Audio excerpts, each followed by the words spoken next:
parce que xam nga ni yow dégg nga fii ñu ni la premier ministre wan la ne la ñu waxante woon man ak yow du lii yow loolu ci lan nga ko ban compte nga koy def ci affaire u nangam ak nangam dégg nga fi kii ñu la wax ni la normalement kii dafa waroon toog 2 ans après bàyyi pouvoir bi nangam ak nangam ah gis nga fi ku taxaw génne woote loolu mu woote ci mbooloo génne leen le 8 wax li muy wax lu jiitu loolu teg ay jéego ba egsi fu mu egsi le 8 ba leen la après le 8 dafa am xam nga problème bi lan moo am léegi fi mu nekk nii c'est que c'est un jeu d'échecs. C'est pas trop tôt. C'est un jeu non c'est pas trop tôt xam nga lu tax c'est pas trop tôt. Situation bi ni mu demee ki nga xam ne tey moo nekk ci posture premier ministre. Soit il crée une situation bu nga xam ne dañuy dem ci ay élections yu bees. mu mën a exister waat. Soit on le démet de ses fonctions. mu génn tout libre daal di ni man kat dañ ma dàq.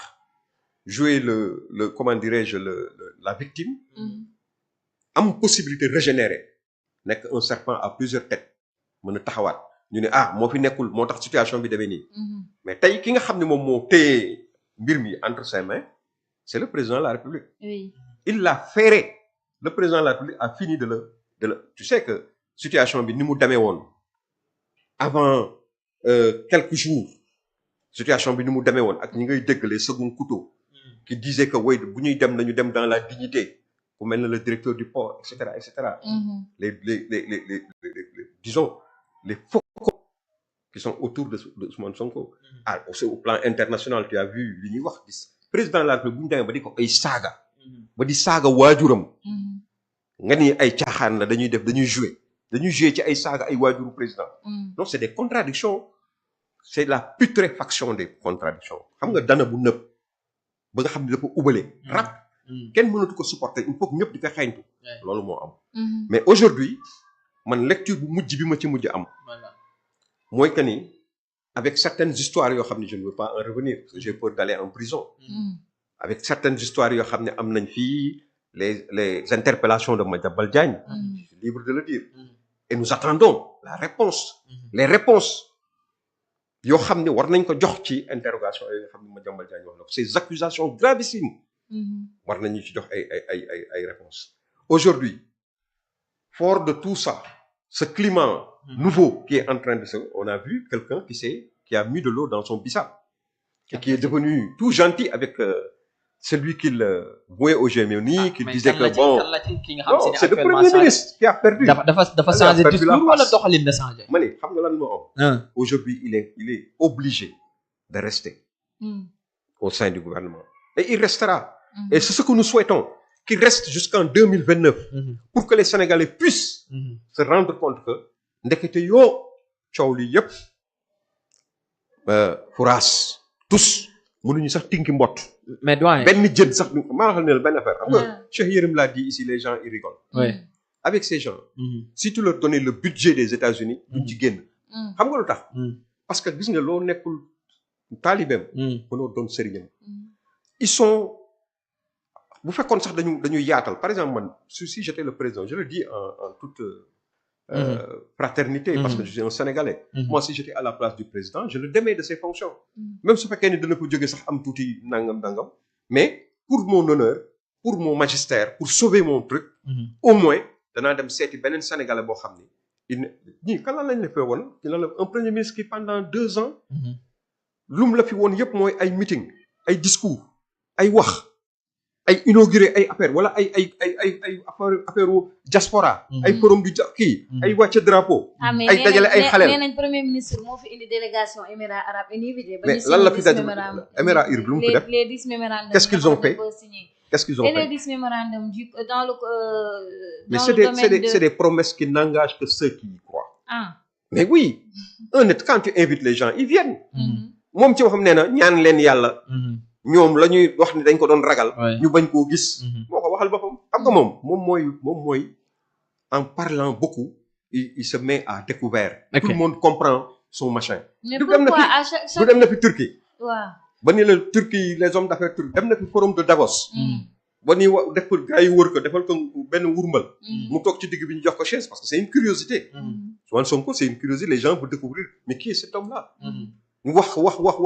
gars yi lu wax yi mu doon wax ban jeexital la am dans notre économie il est parti en Chine ana chinois ya forum bi ñu doon def sax chinois yi ñëwuñu pour te dire gis nga réew caaxaan yoru ko ak ay wax ak ay solo simmeeku ak ay jaagar yi ay wax yu grave. Non, j'ai comme l'impression que à chaque fois ndax ñoom ñëpp man dama seetlu suñu joxe exemple dañuy wax naan li Madiambal wax wala li Cheikh Yérim wax surtout pourtant ñoom tamit wax kese la ñuy def mais pourquoi à chaque fois su Madiambal waxee wala Cheikh Yérim wala ku nekk si opposition moom ngeen di gëm mais ku nekk si gouvernement su waxee ngeen ne li mu wax ay wax kese li Cheikh Yérim wax yàlla seede na ni wallahi al azim wax naa ko lu jiitu Cheikh Yérim plusieurs fois je l'ai dit même ci benn émission moo doon def ci benn télé bu mel ni Sen Boss j'ai dit que ni bon Cheikh Yérim daf ma ëpp tur rek gën maa siiw mais li Cheikh Yérim wax exactement j'ai dit la même chose combien sont-ils de Sénégalais non c'est que Cheikh Yérim c'est une voix autorisée parce que lu tax il est crédité d'une certaine expérience journalistique un journaliste qui a un truc une dimension mondiale pratiquement c'est comme Madiambal Diagne qui a beaucoup de secrets détient beaucoup de secrets mais le cas de Madiambal est-ce que tamit dinañ ko répondre ci yenn yi nga xam se ni mu ngi koy wax ay secret parce que quelqu'un boo xam se ni yow sa justice bu réew dalaa soxla nga bàyyi ko fi dem ba bàyyi fi sa jabar actuellement ñu ngi wax kat sax état de santé dafa doy waar doomam mu ngi ci biir alors kooku est-ce que tamit état bi war na mën a taxaw di ko répondre ci yenn yoo xam se ni mu mais xam nga lan la c'est que ñoom du affaire bu doon seen question personnelle la l'État les gens qui sont pointés du doigt par Madiambal su fekkoon ñoom ci seen bopp la seen diggante ak Madiambal la rek su leen neexee ñu am comportement boobu ni ñoom duñ ci tontu parce que nangam mais ñun dañ leen dénk ils sont aux responsabilités dans notre pays tu pouvais être aux responsabilités elle pouvait être aux responsabilités moi de même d'autres Sénégalais de même mais ñoom la yàlla tànn ñu nekk ci kanamu réew mi dénkaane la ñu yoree te dénkaane boo ko yoree da nga war di rendre compte si on te pointe du doigt sur des questions aussi graves je pense que li nga xam ne moom mooy dindi tuuma mooy wax bi ñëw taxaw ni kii kat li mu wax ma wax nii amul dara lu ciy dëgg nii la mbir yi demee ak nii je le défie ci lii wala je le défie ci lale parce que kay nee na moom mi ngi xaar que mu am lu mu ci teg bu ci tegee dara dana génne ay preuves yoo xam ni yu leer nañu parce que nee na il a interpellé le président de la République à travers le ministre des forces armées te dossier boobu nee na dossier boobu déjà sax amoon na ba pare ñoom xam nañ ko mais xamuñu woon peut-être ni moom am na ko il leur a donné ce dossier c'est ce qu'il a dit donc ils nous doivent des explications parce que nous sommes ñun ñoo leen di fay ñoo leen yónni donc ils nous doivent ça beneen affaire bi am mooy Madiambal quand tu dis que ni dafa bàyyi jabaram xam nga yooyu ay waxu sénégalais la quoi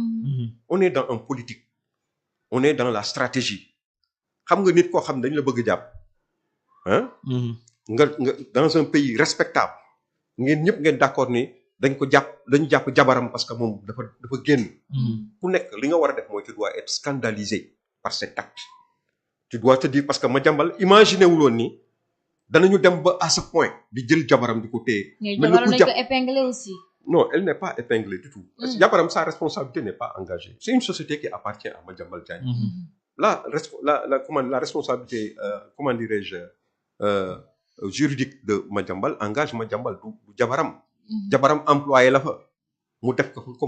comme gérante jël ay doomam dugal ko comme nga amoon sa doom ak say jabar di leen liggéeyloo amuloo temps yaa ngi dem di dellu mais yaay PDG bi